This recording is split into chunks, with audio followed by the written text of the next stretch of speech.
Hi, this is Finora Idol, your favorite YouTuber from St. Kitts and Nevis.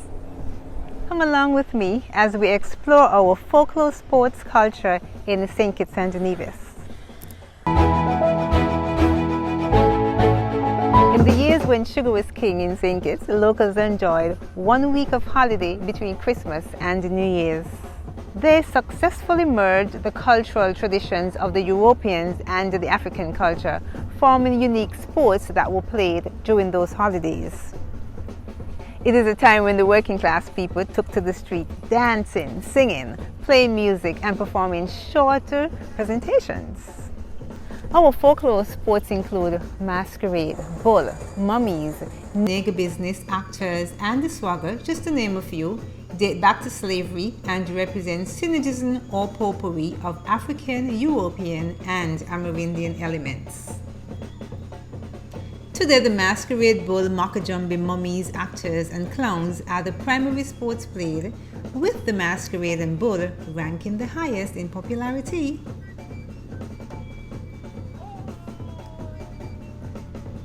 These folklore sports played during the month of December mainly can be seen throughout the island, where spectators patronize the participants and throw money among them as a gesture of thanks. The masquerade was once called the Indians and is currently the most popular sports at Christmas. They're decked in costumes that are covered with ribbons, bells, mirrors, and crowns made from peacock feathers. They dance with movements of prancing, wild dance, waltzing, and acrobatics. The masquerade is accompanied by the big drum and consists of the bass drum, the kettle drum, the triangle, the bajo, and the fife.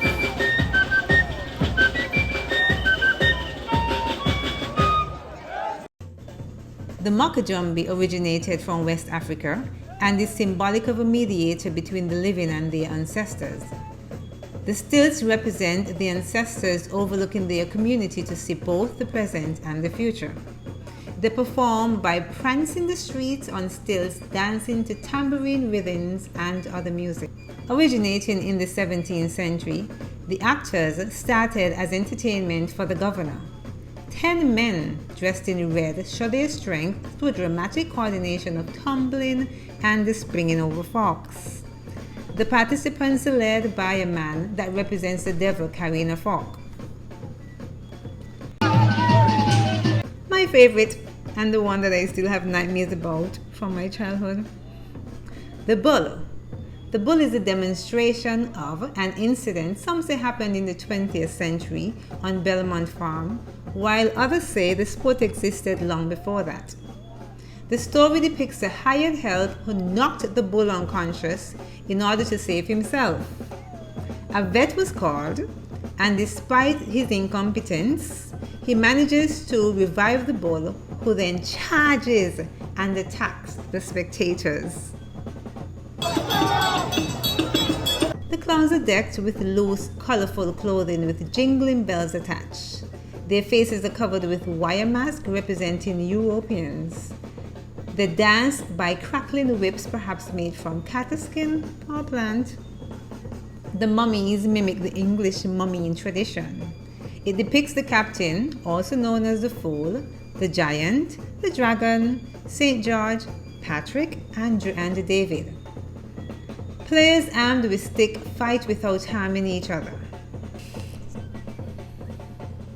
The Cowboys and Indians were inspired by the American culture and were based on Western movies that started around the 1920s.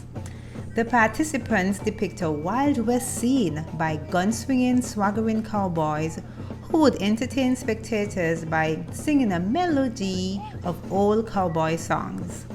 Then, the feathered Indians with painted faces, whips, and tomahawks flying around would fall. The cowboys, except the leader, carried a lasso and fake guns. They would all dance around together, entertaining the crowd. If you haven't already, book your trip to St. Kitts and enjoy the Carnival Folklore Christmas sports in the streets.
Aí eu ia ali pergunto,